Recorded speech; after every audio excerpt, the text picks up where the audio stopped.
How did Romans spend their bathroom breaks? Did chariots have seatbelts? What was life like for a gladiator?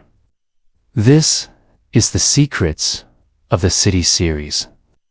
And today, we are exploring the secrets of Roman society revealed by a recently excavated toilet.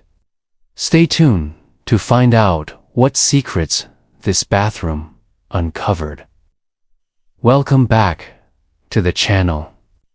Today, we're going to look at one of the most fascinating parts of Roman culture, their public bathrooms. But wait, you say, you don't want to hear about toilets and poop. I'm sure there are plenty of videos available from other creators that talk about those kinds of things. Well, I say to you, you are wrong. There is more to these latrines than meets the eye. So keep watching to learn about how we use these toilets to discover more about daily life during the time of the Roman Empire. Excavations were carried out at the baths of Caracalla between 2018 and 2021. This site is the ruins of the famous public bathhouses built during the 2nd century AD under the Emperor Caracalla. The baths were open to everyone, regardless of social status, free of charge, which made them an integral part of Roman public life. They were a place where people could go to bathe, socialize, read, write, exercise, and relax. These baths were also an important part of the Roman sewage system, which is why they contain so many toilets. It has been known for a long time that people used the urine to clean themselves and for cleaning purposes in general.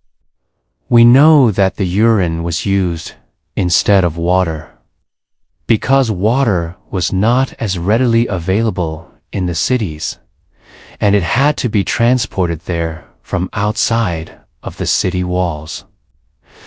However, we didn't know much about how the urine was stored and how it was used until now. A storage jar with a hole punched into it was found underneath one of the toilets in the public bathroom. The punch hole would have allowed urine to drip through it from a pipe above. Urine would have dripped onto the bowl from the pipes and would have mixed with the fecal matter, flushing it away down the sewage system. So if you ever visit Rome and need to use a public toilet, watch your step because you might just be sharing it with some ancient ghosts. The waste would then travel through a network of underground tunnels before being dumped into the Tiber River. Sounds gross. While there have been numerous studies of Roman latrines before, what makes this one special is the fact that it was discovered underneath the floor of a room that had fresco paintings on its ceiling. These frescoes date back to the reign of Marcus Aurelius. Between 161 and 180 AD, the room was part of the Carolingian palace complex, which housed administrative offices rather than a bathroom. This tells us two things.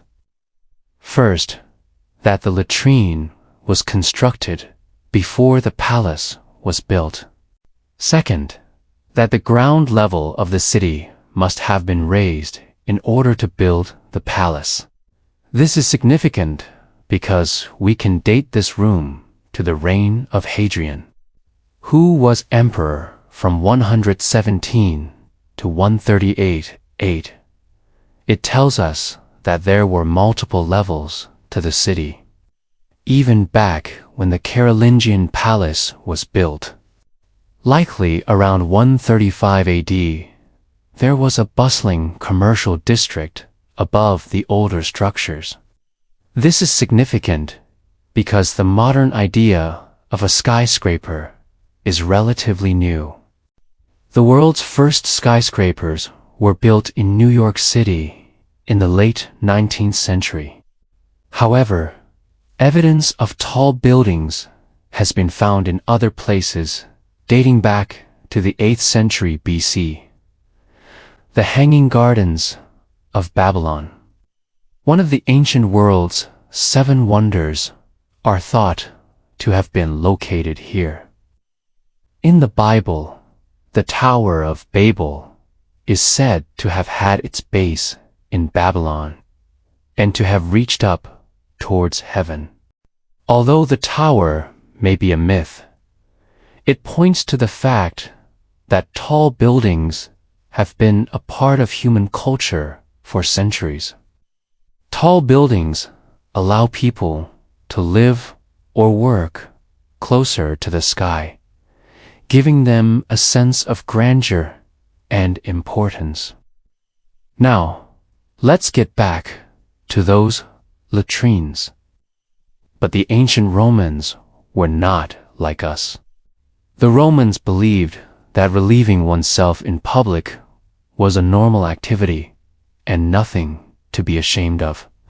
In fact, they thought it was a great way to socialize and make new friends. Public bathrooms were often decorated with beautiful artwork and were a place where people would go to chat and catch up on the latest news. In addition, the public bathrooms were usually staffed by attendants who would help people with their toileting needs and provide them with fresh towels and clothing. One of the biggest misconceptions about ancient Rome is that it was a dirty city. In reality, the Romans were very clean people and took great pride in their personal hygiene. They bathed regularly, used deodorant, and wore perfume, and were very careful not to spread disease through their waste.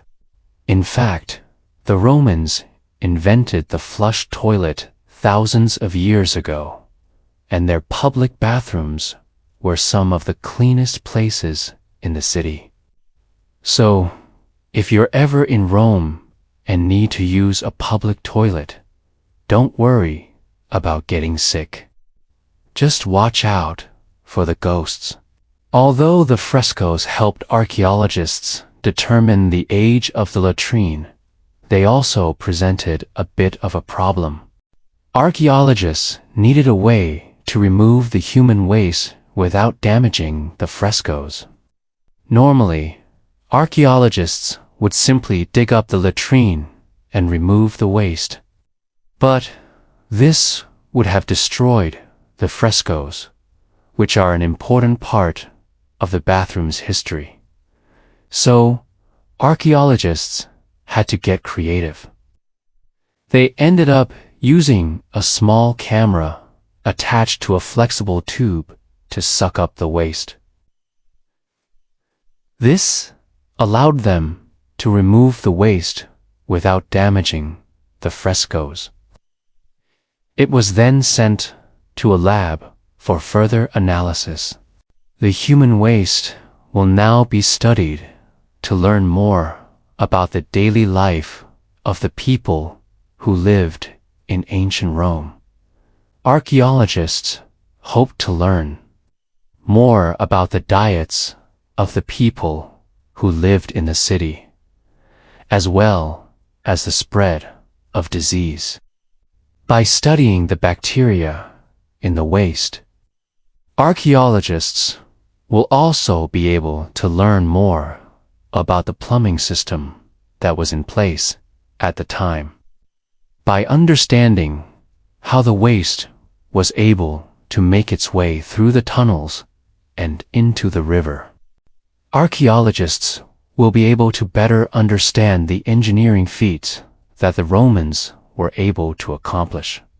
So the next time you need to use a public toilet, take a moment to appreciate the engineering that went into its construction. And don't forget to watch your step, because you never know when you might encounter a ghost. Speaking of ghosts, while researching this video, I learned about a website that offers virtual tours of ancient Rome.